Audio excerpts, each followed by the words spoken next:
as well as Bin Jawad to the west of that.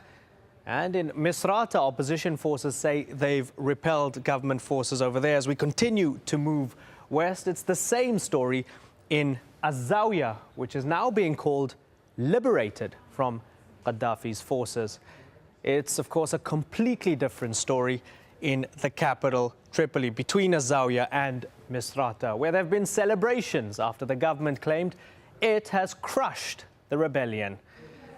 Well, Ras Lanuf was just one of the Libyan towns that saw heavy fighting. AlJazeera's Jackie Rowland was there. The rebels are edging closer and closer to the Gaddafi heartlands. The territory they call Free Libya now extends almost as far west as Bin Jawad. That's just 200 kilometers from Gaddafi's hometown of Sirte.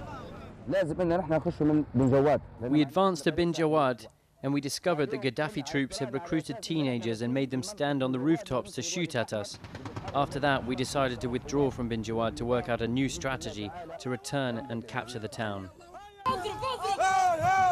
The rebels are chaotic and living on their nerves. Their mood swings from panic to euphoria. But their great strength lies in the conviction that they are liberating their country. The skies are clear again after a sandstorm that lasted several days. And good visibility means enemy aircraft. The rebels are vulnerable from the sky. The pro-Gaddafi forces have aircraft, the opposition fighters don't.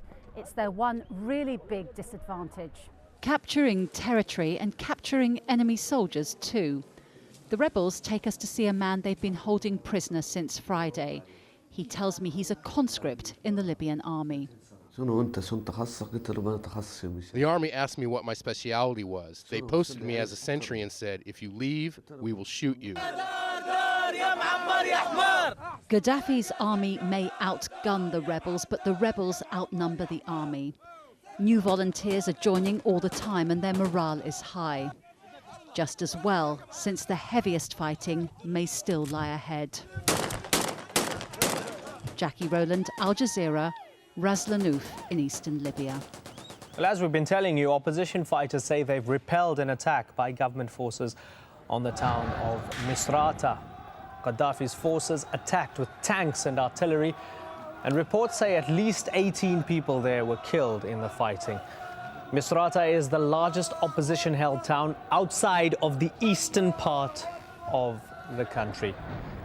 Well, Muhammad Ali is a member of the Civil Committee for Misrata Affairs, of course, a member of that National Council, part of the opposition. He joins us live now on the line. Muhammad, thanks for joining us.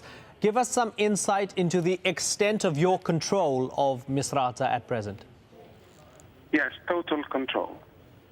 The Gaddafi forces, the murderous dictator forces have been pushed back and defeated thoroughly.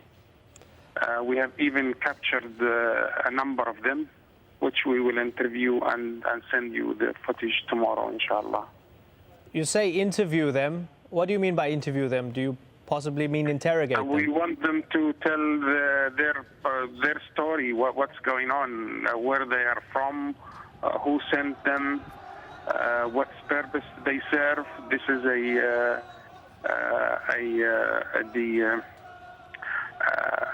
illegitimate dictator who rules the country by an iron fist and has complete disregard for human life and for human dignity. It's we wonder what service, what purpose all of this serves.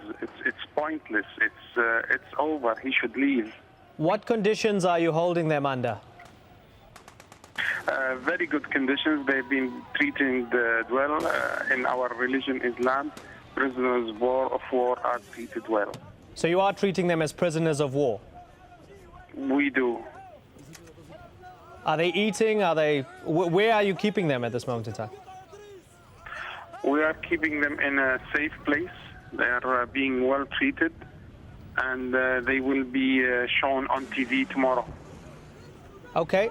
Now, back to the issue of you and your strength give us some insight into the amount of firepower that you actually have. Presumably it's a lot, given that you repelled quite a massive attack.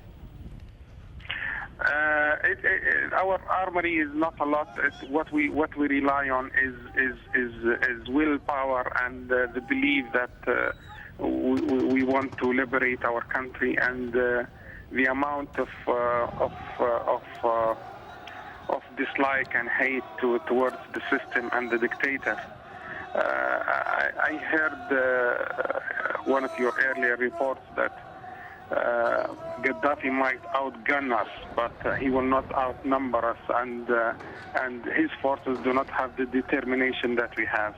Okay, with that in mind, do you want outside help?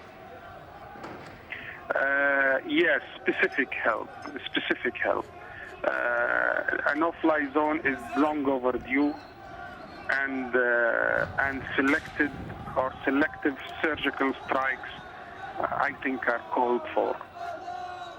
Muhammad Ali, a member of the Civil Committee for Misrata Affairs and part of the National Council, thank you very much for talking to us and giving us some fascinating insight into the condition on the ground in Misrata. Thank you.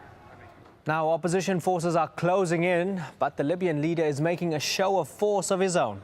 Muammar Gaddafi has appeared on Libyan state television, appearing before the crowd in Tripoli's Green Square. Pro-government supporters have been rallying in the capital on Sunday. There were reports of heavy machine gun fire at dawn on Sunday in Tripoli, but officials say that was actually a celebration at what they call the end of the war. Anita McNaught is in the capital for us. There's a constant refrain in this crowd. The people are happy, but AlJazeera knows nothing. Extremely festive crowd. Excuse me for a moment. This extremely festive crowd, people are celebrating what they believe are significant strategic gains by Muammar Gaddafi's forces against the rebels here. But this celebration, such as it is, has been going on since before dawn.